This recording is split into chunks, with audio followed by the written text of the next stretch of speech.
Hi, welcome to This Week in Tudor History with me, Claire Ridgway, author of several Tudor history books. Now, in this new series, which I'm going to publish every Sunday, I'm going to be doing things a little bit differently from previous years. I'm going to be looking at Tudor history events a week at a time, listing events for each day and picking out a few to go into more detail on, rather than doing a daily video.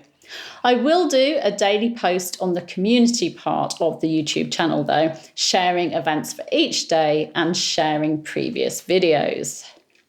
So today's video I'm going to cover the 4th to the 10th of January.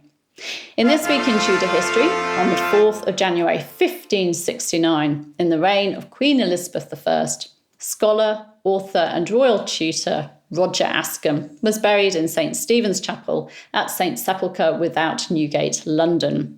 He'd been taken ill on the 23rd of December 1568, but had suffered with ill health throughout his life, suffering from what we think was malaria. He was about 53 when he died. Ascham had served as a tutor to Elizabeth I in her youth and is also known for his book Toxophilus, the first English book on archery, which he dedicated to King Henry VIII, who was a keen archer. I'll give you a link to my more detailed video on him. You'll find all the links in the description. Then on Sunday, the 5th of January 1511, in the reign of King Henry VIII, a lavish christening took place at the Chapel of Observant Friars at Richmond in Surrey. It was the christening of a prince, Prince Henry. The little prince, who was given the title Duke of Cornwall, had been born at Richmond Palace on New Year's Day and was the son of King Henry VIII and his first wife, Catherine of Aragon. News of the birth of this prince and heir to the throne had been met with bonfires, wine being given out to the citizens of London, and processions. The birth of a living son, a prince, was definitely something to be celebrated.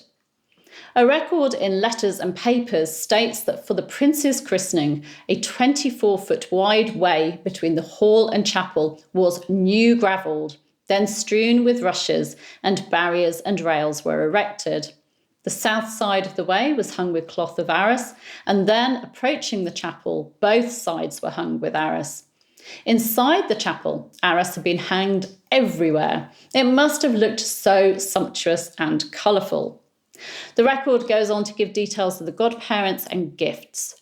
Godfathers were the French King Louis de Valois and the Archbishop of Canterbury, Warham. Godmother Margaret, Duchess of Savoy. At the confirmation, the Earl of Arundel. My Lord of Winchester was deputy for the French King and the Countess of Surrey for the Duchess. The French King gave a salt, 51 ounces, and a cup, 48.5 ounces, of fine gold. And to the lady mistress, a chain worth £30, and to the midwife, £10. The following month, there were more celebrations for Henry, Duke of Cornwall's birth, when on the 12th and 13th of February, a spectacular tournament took place, the Westminster Tournament. The king as Coeur Loyal, Loyal Heart, accompanied by 3 knights who are recorded as Bon Vouloir, Bon Espoir and Valiant Desire, were to run the tilt against all commoners. The king and his knights, playing the same parts with other knights and ladies too, took part in a court pageant. Chronicler Edward Hall describes how a wheeled pageant was brought into the Great Hall.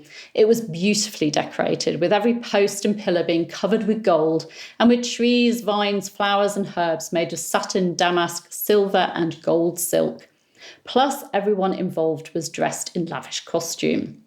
Unfortunately, things went rather wrong when the pageant was moved out of the way for the dancing. Hall describes how the rude people ran over to the pageant and broke it up.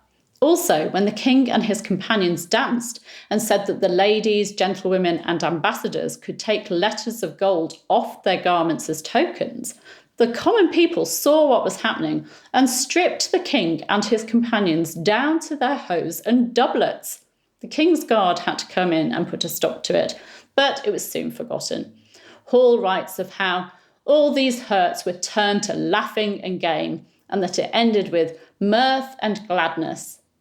However, he also recalls that a shipman of London who got hold of some of the gold letters sold them to a goldsmith for £3, 14 shillings and 8 pence. Sadly, the little prince, Henry, Duke of Cornwall, died on the 22nd of February that same year, 1511, when he was just 52 days old. We don't know what happened, but Henry VIII had to wait until October 1537 for the birth of a legitimate living son. On the 6th of January 1538, also in the reign of King Henry VIII, Jane Dormer, Duchess of Feria, was born at Ethorpe in Buckinghamshire. Jane was a favourite of Queen Mary I and was the one Mary trusted on her deathbed to deliver her jewels to Queen Elizabeth I. She married Gomez Suarez de Figueroa, Count of Feria, later Duke of Feria, in December 1558. Let me give you a few facts about this Tudor lady. Jane was the daughter of Sir William Dormer and his first wife, Mary Sidney. Following her mother's death in 1542, Jane was brought up by her paternal grandmother, Jane Lady Dormer, and was given a Catholic upbringing.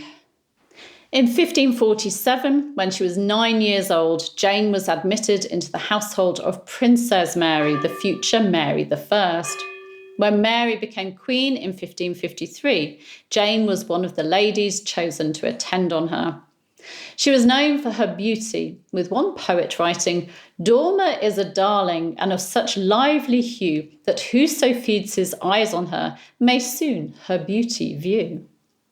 Jane met her husband, the Count of Feria, in 1554, a favourite of Philip of Spain, when he accompanied the Spanish king to England in preparation for Philip's marriage to Mary I.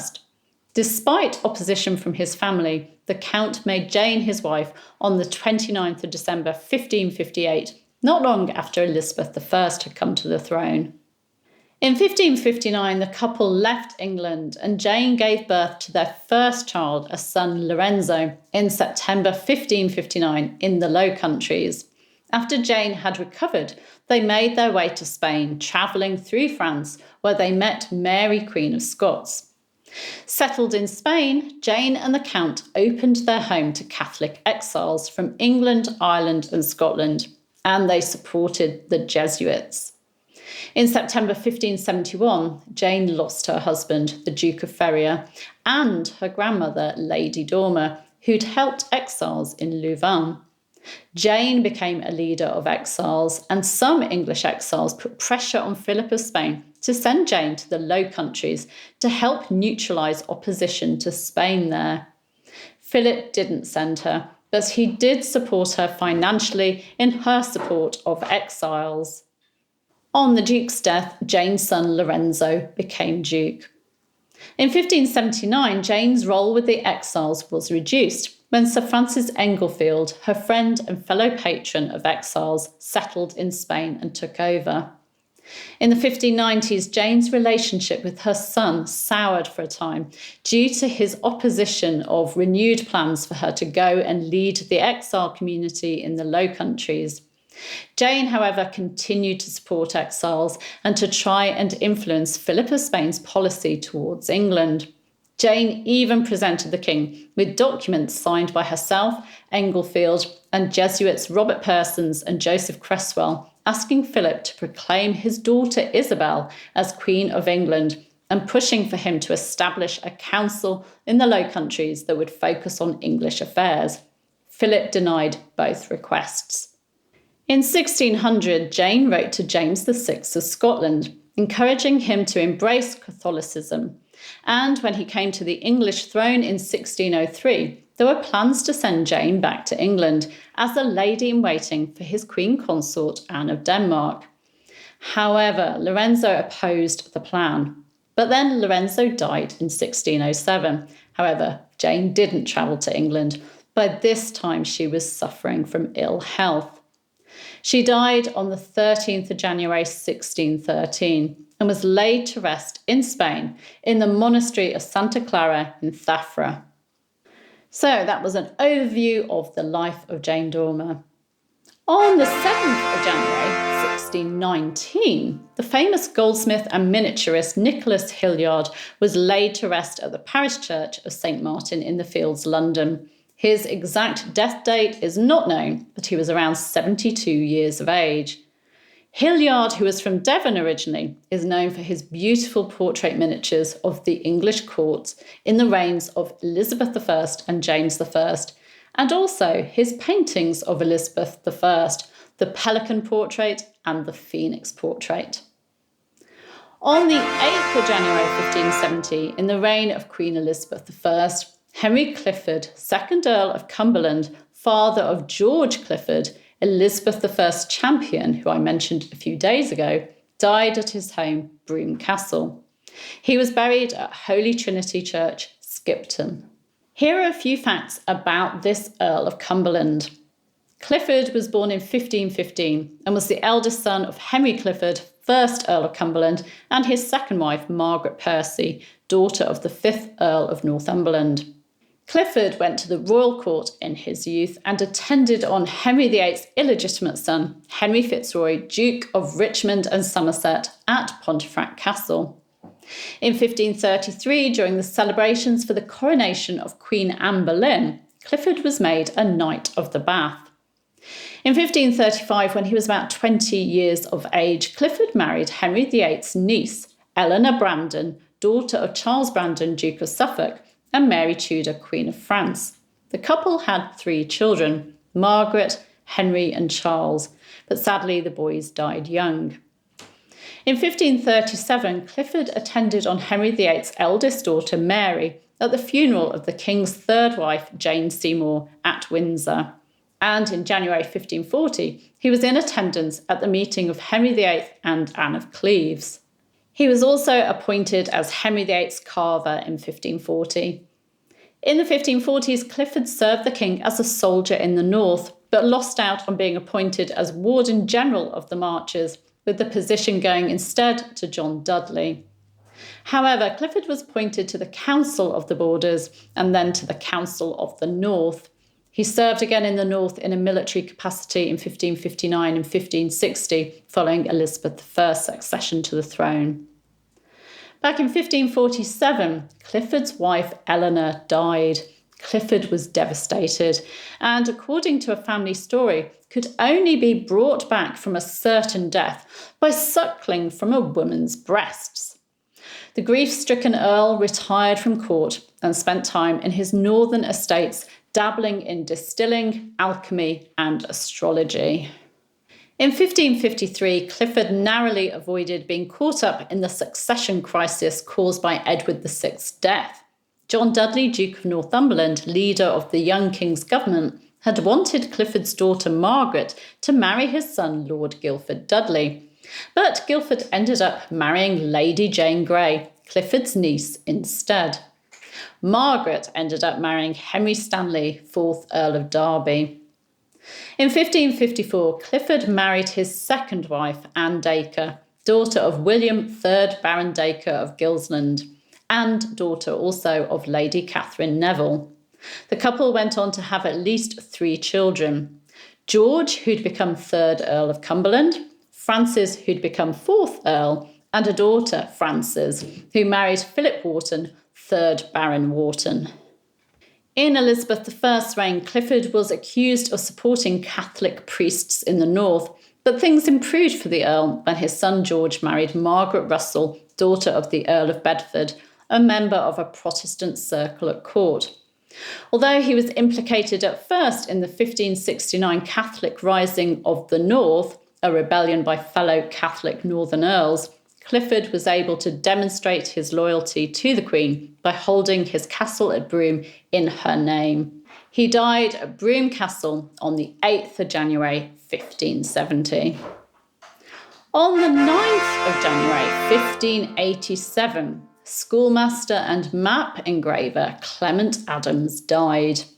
Adams, who was originally from Warwickshire, was around 68 years of age. Adams is known for his re-engraving and reworking of Sebastian Cabot's World Chart, which he completed in 1549. Adams's chart was responsible for England focusing on the northeast passage rather than the northwest passage. Adams was rewarded for his efforts by being given a life appointment as schoolmaster to the king's henchmen. Now, henchmen sound like right troublemakers, don't they? But they were actually the young men, the courtiers close to King Edward VI at his royal court. And on or around the 10th of January 1603, religious writer, Puritan and clergyman Arthur Dent died of a fever. Dent had made his will 3 days earlier. Dent's works included his Sermon of Repentance, The Ruin of Rome, or an exposition upon the whole Revelation, and The Plain Man's Pathway to Heaven, which was very popular and had reached its 25th edition by 1640 and its 41st edition by 1831. It influenced John Bunyan's Pilgrim's Progress and Richard Baxter's The Poor Man's Family Book. Ezekiel Culverwell wrote of Dent's death. His life was not more profitable to others than his death was peaceable to himself. Scarcely a groan was heard, though his fever must have been violent, which dispatched him in 3 days. Having made a pithy confession of his faith, "This faith," said he, "have I preached. This faith have I believed in. This faith I do die in. And this faith would I have sealed with my blood, if God had so thought good, and tell my brethren so." He afterwards said, "I fought a good fight. I finished my course. I have kept the faith. Henceforth there is laid up for me the crown of righteousness." And with his last breath added, "I have seen an end of all perfection, but thy law is exceeding broad." Of course, the name Arthur Dent is better known as the protagonist of Douglas Adams's The Hitchhiker's Guide to the Galaxy, which seems rather similar, doesn't it, to The Plain Man's Pathway to Heaven. But apparently it's just coincidence. Douglas Adams stated that he'd never heard of Dent's work. If you're interested in reading The Plain Man's Pathway to Heaven, it can be read online at archive.org, and I'll give you a link in the description. In the description, you'll also find links to videos I've done in previous years on Tudor events from the 4th to the 10th of January, and I'll also be sharing links daily on the community page of this channel. Do make sure you're subscribed, click there, and that you've hit the bell so you don't miss out on other videos and posts that I add. I have other plans for this channel too, so do keep your eye on it. Thank you for joining me, and thank you for all of your encouragement and support throughout these years. Take care. Bye-bye.